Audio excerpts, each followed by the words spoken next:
Letjen TNI Purnawirawan Syafri Samsudin kini masuk dalam bursa calon Menteri Pertahanan pada kabinet yang akan dipimpin Presiden dan Wakil Presiden RI terpilih Prabowo Subianto dan Gibran Rakebuming Raka.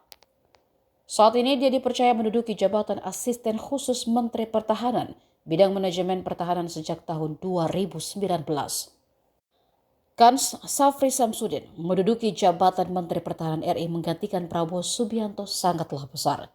Dia punya pengalaman di bidang pertahanan dan pernah masuk dalam kabinet. Syafri Samsudin merupakan tokoh asal Sulawesi Selatan. Pria yang pernah menjabat Komandan Grup A Pas Pampres era Soeharto ini juga punya kisah menarik dan menggemparkan. Pada 22 Oktober 1995, Presiden Soeharto menghadiri Sidang Persatuan Bangsa-Bangsa atau PBB di New York, Amerika Serikat. Saat itu, Soeharto juga menjabat sebagai Ketua Organisasi Kerjasama Islam yang memiliki pengaruh besar bagi negara-negara Timur Tengah. Karena itulah, Perdana Menteri Israel Yitzhak Rabin ingin bertemu dengan Soeharto untuk membahas isu terkait konflik di kawasan tersebut. Pertemuan itu tidak berjalan mulus. Sebelum masuk ke kamar Presidential Suite Hotel Waldorf Towers, lantai 41, tempat Soeharto menginap, Rabin dan 4 pengawalnya dari Mossad, pasukan khusus Israel, dicegat oleh pasukan pengamanan Presiden. Salah satu anggota Pas Pampres yang bertugas saat itu adalah Letnan Jenderal TNI Purnawirawan Syafri Samsudin. Syafri dan 2 rekannya mencegat Rabin dan pengawalnya karena mereka tidak mematuhi protokol keamanan yang telah ditetapkan. Apalagi saat itu Soeharto sedang menerima kunjungan Presiden Sri Lanka.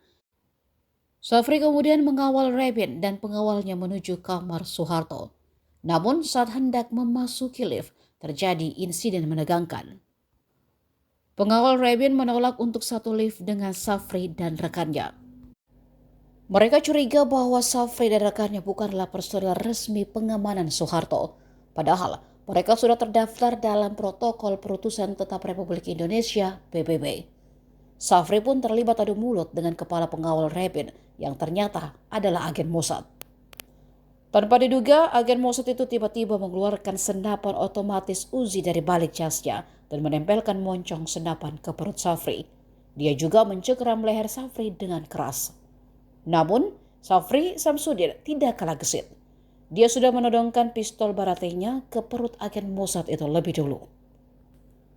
Kejadian itu membuat Rabin cemas akan terjadi baku tembak antara pengawalnya dan Pas Pampres.